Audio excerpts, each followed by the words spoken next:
No, I'm not going to be able to finish that. Call it right there. Dang, though. It's one of my favorite songs. It's a rock shuffle, and not a lot of rock and roll bands will play rock shuffles that often, but it's such a good song, and if I can ever just get the walk, it's not to there, it's to D. It's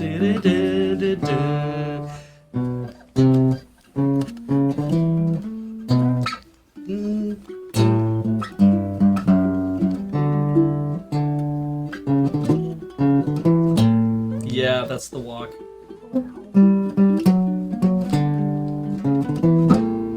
I'll have to teach myself that someday. Better when you have a bass, because the bass is just picking up all that stuff, but yeah. Yeah. Want to play something You're else? picking up bass just fine. Yeah. Other things. Oh, we have to draw for that by now, right? Yeah. It's got 2 minutes left before it actually comes due, I guess, so I'll have to wait on that. Before it finishes rolling its stuff together.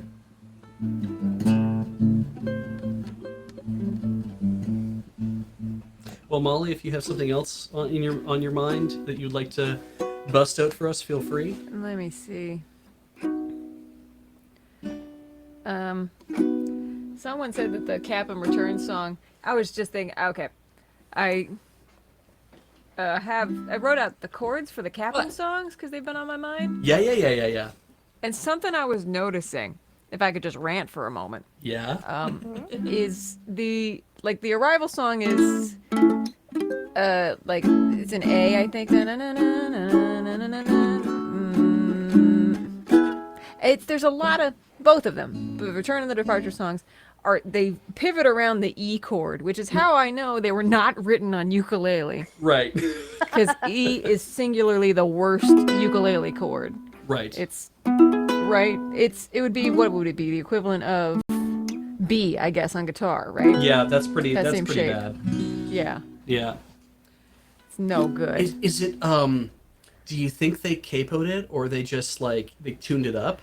No, I mean just Tota Keke is just a guitar player. That's fair. What it comes down to. Yeah, that's fair. Yeah. Because they have a ukulele voicing on it, but no person in the right mind would center a ukulele song around the E chord. E7th, maybe. Oh, yeah. Do you have guitar shortcuts like that of just I bust this chord, I don't want to, and so you just kind of sneak in an alternate and hope nobody notices? I mean, what I'll do is, if I'm supposed to play a G7th or something, so just play only a few strings of that G and just kind of hope you get past the seventh part. Imply the seventh. Yeah. I've been learning more forms that really got me, because it's God, what's that one song again? There's a... So there's a God, I'm learning, I'm yearning, I'm burning all your stuff. But that's that. I can't remember the next chorus again, but that's not enough. I'm faking. So the thing is to play that. Thanks, that was fun. Thank you. It occurred to me just as I saw it in chat as well, which is great.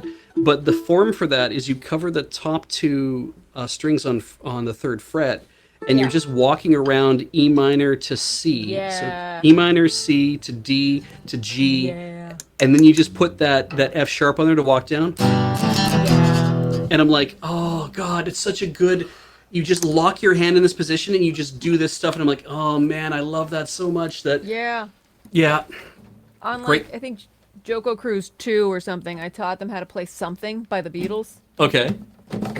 Mainly because I liked being able to say, hey, let me teach you something. And then but it's structurally, it seems like Harrison wrote it on the ukulele. He was a ukulelist. Okay. Because it's, the C chord is one finger. You could have a hook for your hand and you could still play ukulele, at least 3 chords, right? Nice. 4 okay. chords. C, C7th, A, A minor, right? And they belong to each other. They're all part of the same circle, yeah, essentially. yeah. So something is you start on C major, and then you move down to I think a C suspended second. Just scooch it down. Yeah. And then to C7. You could play that with a pencil eraser. You know. Oh, God, that's And then so to F, good. which is a 2-finger chord. Like, there's bar chords are helpful on ukulele, but they're not. If you can make that shape with your hand, if you Yeah. just get strong fingies, then you never have to play them. And then don't wanna. You do the same thing. You go around the other side. Don't wanna leave it now. Yeah, no. That's a C6th. Oh, wow. Because that's nothing. That's another chord. I know. Yeah. Here's another Beatles song. Turn off your mind, relax, and float downstream. It is not dying. It is not dying. That's great. I love Wait. Revolver. God, just being able to lean into that and then just infuriate every guitarist who's trying to play the song. It's like, yeah, but it wasn't meant to be played on the guitar, guys. You've nailed it on the head. That's the best reason to pick up a ukulele is to infuriate a guitarist somewhere. I used to, like, a long time ago, I was playing the guitar. I would see people playing the ukulele and I'm like, I would get mad in my head because I'd be like, why are you doing that? It's if you're just going to play a stringed instrument, why don't you just pick up a guitar and learn how to play an actual instrument? That kind of idea, right?